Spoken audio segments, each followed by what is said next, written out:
Hello student, welcome to my YouTube channel excellent success group. तो student, आज हम discuss करेंगे क्लास 6 में चैप्टर 10 क्षेत्रमिति की प्रश्नावली 10.3। क्वेश्चन नंबर 11 दे रखा है, निम्नलिखित आकृतियों को आयतों में तोड़िए और प्रत्येक का क्षेत्रफल ज्ञात कीजिए। भुजाओं का माप सेंटीमीटर में दिया गया है। यह आकृति दे रखी है, इस आकृति का हमें क्षेत्रफल निकालना है।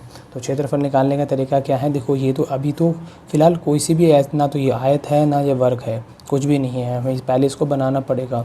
तो बनाने के लिए मैं क्या करता हूँ, बिल्कुल पैरेलल इसके यहाँ पे कट लगा देता हूँ। एक इसको आकृति नंबर 1, आकृति नंबर 2, इस तरीके से दो पार्ट में डिवाइड कर देता हूँ। ठीक है, तो ये देखो हमारी इसकी लंबाई कितनी दे रखी है 2, और ये में चौड़ाई कितनी दे रखी है 12 दे रखी है। फर्स्ट पार्ट हो गया हमारा।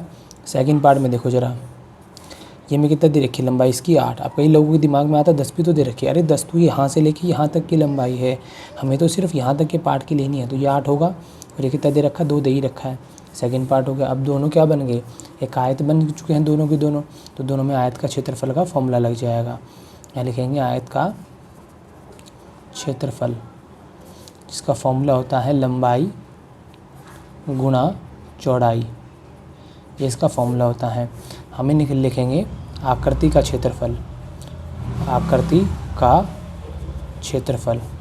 इसके लिए लगाएंगे क्षेत्रफल फर्स्ट पार्ट प्लस में सेकंड पार्ट। लंबाई ये रही, चौड़ाई ये रही, 12 गुणा में 2।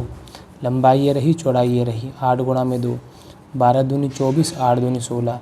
दोनों को जोड़ेंगे कितना आ जाएगा 40 सेंटीमीटर स्क्वायर। ये इसका क्षेत्रफल निकल के आ जाएगा। ठीक है, अब हम डिस्कस करेंगे हमारे पार्ट नंबर बी को। ठीक है, ये कुछ इस तरीके से बनाया गया है। इसको सॉल्व करने के लिए भी हम सेम पैटर्न को फॉलो करेंगे। हम क्या करेंगे, इस वाले पार्ट को ज्वाइन कर देंगे, इस वाले पार्ट को ज्वाइन कर देंगे। देखो ये 7 है तो ये भी कितना होगा 7, ये 7 है तो ये भी कितना होगा 7 होगा। ये हमारा first part, second part and third part, 3 part में डिवाइड हो गया। देखो ज़रा, तीनों पार्ट को हम यहाँ लिख देते हैं। ये 7 है, ये भी 7 है, लंबाई और चौड़ाई दोनों सेम है हमारी। ये वाला पार्ट देखो हमारा, ये फर्स्ट पार्ट है। अब सेकंड पार्ट देखो, ये 7, ये भी 7, ये भी 7, 7 दूनी 14, 7 3 21, टोटल हमारा कितना हो गया 21 हो गया। ये में कितना दे रखा है 7 दे रखा है। ये हमारा सेकंड पार्ट हो गया।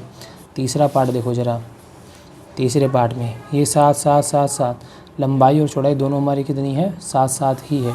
ये हमारा तीसरा पार्ट हो गया। ठीक है, अब ये आयत का क्षेत्रफल का अगर इसमें मैं फॉर्मूला यूज़ करूँ तो क्या लिखूँगा, यह लिखता है आयत का क्षेत्रफल। फॉर्मूला होता है हमारा लंबाई गुणा में चौड़ाई, लंबाई गुणा में चौड़ाई। हमें निकालना है आकृति का क्षेत्रफल। यहाँ लिखेंगे आकृति का क्षेत्रफल। तो इसके लिए लिख देंगे यहाँ पे क्षेत्रफल किसका, पार्ट नंबर 1 2 एंड 3 तीनों का। लंबाई भी है, चौड़ाई भी है। 7 गुणा 7, लंबाई 21 है, चौड़ाई 7 है। लंबाई भी 7 है, चौड़ाई भी कितनी है 7 दे रखी है। 7 7 49, 7 एकम 7, 7 दूनी 14, 7 7 49। तीनों को जोड़ना है। अब जोड़ेंगे कैसे वो देखो ज़रा। जोड़ने के लिए 49 147 49, 9 दूनी 18, 18 7 25, हासिल 2, 4 3 12, तो 14 हासिल 1, 1 और 1 2, 245 सेंटीमीटर स्क्वायर।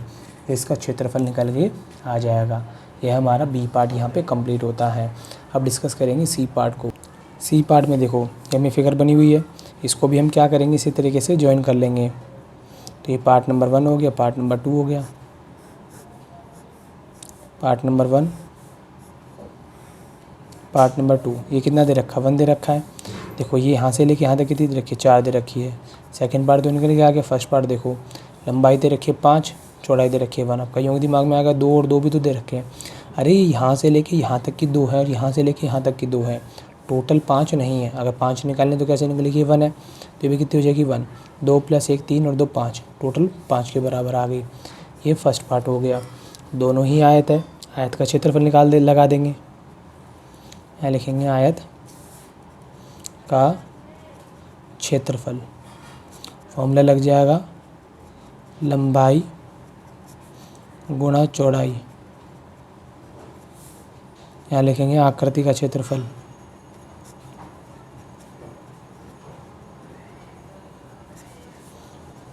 यहाँ क्षेत्रफल लिखा, पार्ट 1 पार्ट 2, 5 गुणा में 1, 4 गुणा में 1, 5 एकम 5, 4 एकम 4, 9 सेंटीमीटर स्क्वायर, ये इसका क्षेत्रफल निकल के आ जाएगा।